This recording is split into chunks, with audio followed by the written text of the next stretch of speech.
Teena Marie, born Mary Christine Brockert on March 5, 1956 in Santa Monica, California, would come to be known as the Ivory Queen in the realm of R&B and soul. Her life's journey would be marked by a passion for music, a determination to break barriers, and a legacy that continues to inspire generations. One of 5 children, Teena's family nicknamed her Teena Marie soon after she was born.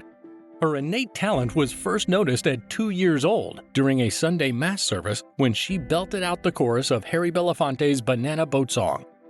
Her taste in music was deeply influenced by her father's love for artists like Ella Fitzgerald, Sarah Vaughan, and Frank Sinatra, whom she often heard spinning on the record player at home. As she grew older, she sang at church and community events, and her mother enrolled her in auditions for both singing and television roles. She eventually landed a small part as a tap dancer on an episode of the Beverly Hillbillies that aired on October 21, 1964. If we should see Mr. Clampett, you know what to do. Oh, thank goodness we brought your tap shoes. Watch me for tempo and remember the signals. Now, this is a cartwheel and this is a backflip.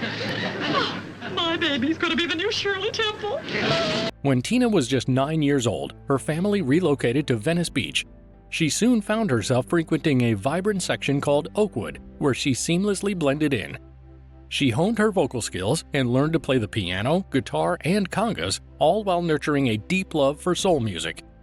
At the age of 12, she teamed up with her cousin and baby brother to form a teenage band, but that endeavor proved to be short-lived. School brought her closer to her dreams as she enrolled in musical theater classes while attending Venice High School, which further fueled her eagerness to chase her ambitions. Eventually, she and a close friend crafted a demo tape and embarked on a determined journey to California, taking a 4-bus trip from Venice to Hollywood to audition for every record label on Sunset Boulevard.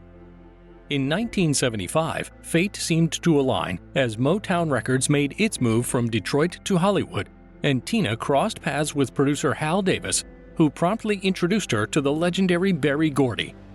While her friend became unnecessary in Gordy's eyes, Teena was forced to part ways with her and was signed as a solo artist. Over the next couple of years, staff songwriters at Motown faced challenges trying to find the right song for Teena's debut. A 3-man group called Apollo, which introduced 2 of Berry Gordy's sons, was also working on their first record. To prevent being dropped from the label, Teena joined the group, but eventually chose to step away from them as the male group members began to use misogynistic language in their lyrics. Months later, Motown connected her with the multi-talented Rick James, and with Rick taking on writing and producing duties, Teena's career instantly took a significant turn. Her debut album, Wild and Peaceful, emerged in 1979 with a noteworthy absence of her image on the cover. Berry Gordy's decision to withhold her Caucasian identity was rooted in concern that potential listeners might not support the album. The lead single, I'm a Sucker for Your Love, engaged audiences and marked the beginning of a string of hits. It was not until months later when Teena appeared on Soul Train with Rick James that it was revealed that she was a white artist. Teena's second album, Lady T, released in 1980, yielded the hits Behind the Groove and Aladdin's Lamp, firmly establishing her presence on the R&B charts, and this time her face was shown on the cover. However, it was the single I Need Your Lovin' from her third album, Irons in the Fire, that catapulted her to even greater heights. The album showcased her songwriting skills and vocal dexterity as she wrote and produced most of the album. In the midst of Teena dropping back-to-back anthologies, Rick James released his 5th studio album titled Street Songs, which featured one of the most notable collaborations in history, titled Fire and Desire. Their chemistry both on and off stage was palpable, and the song became an enduring classic as they embraced a relationship both on and off stage. In 1981, she released It Must Be Magic, which generated the hits Portuguese Love and Square Biz, where she ravishingly rapped a portion of the lyrics, which was an unusual feature at the time. She then joined Rick James' Street Songs tour that kicked off on March 18th at the Stanley Theater in Pittsburgh, Pennsylvania. During the tour, she became wary of his inappropriate interactions with countless women, leading her to end their romance for good. Once the tour was finished, tension grew between her and Motown, as Teena felt that they were more focused on Rick's career than hers. She left Motown and signed with Epic Records in 1982, releasing Robbery in 1983, which included hits like Dear Lover and Casanova Brown, followed by the album Star Child featuring the hit single Lover Girl, which became the biggest hit of her career. In 1986, she released Emerald City and Naked to the World in 1988. Teena decided to part ways with Epic in 1990 after the release of her 9th studio album, Ivory, that produced the hit single If I Were a Bell. Unfortunately, Epic considered it a commercial failure. She welcomed her daughter Alia into the world on Christmas Day 1991 and immediately took some time off to embrace motherhood. In 1994, she set up her own independent record label, granting her artistic freedom and the ability to distribute music on her terms. She released the self-issued album Passion Play, but soon encountered difficulties as running a label brought about obstacles that she had not anticipated. In the subsequent decade, her income dwindled, and she was occasionally compelled to sell her guitars and other personal items between concert performances to make ends meet. In 2004, Teena Marie and Rick James initiated a tour together in hopes of revitalizing their finances. Rick was also facing financial struggles due to his legal troubles and an ongoing addiction to a variety of drugs that had severely hampered his career. Their final joint performance took place at the 2004 BET Awards.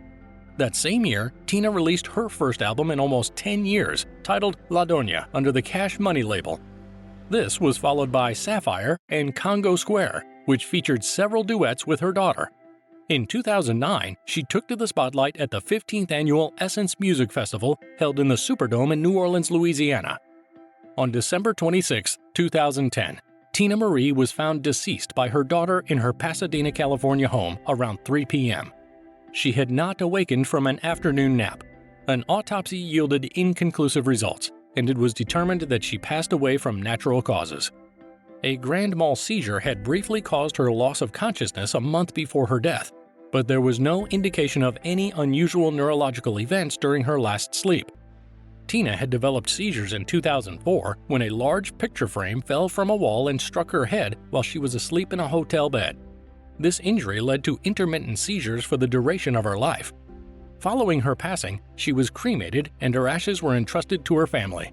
Teena Marie's impact extended beyond her music. She was a staunch advocate for artists' rights and fought against exploitative industry practices. Her legacy, however, remains vivid as her music continues to be celebrated and sampled by contemporary artists. Her life is a testament to the capacity to bridge cultural divides through art. A lover and devotee of soul music, she often described herself as a black girl in white skin. Her unique voice, genre-blurring compositions, and unapologetic approach to her craft solidified her status as a true pioneer in the world of R&B and soul, leaving an inexpugnable mark on the music terrain. Thanks for watching.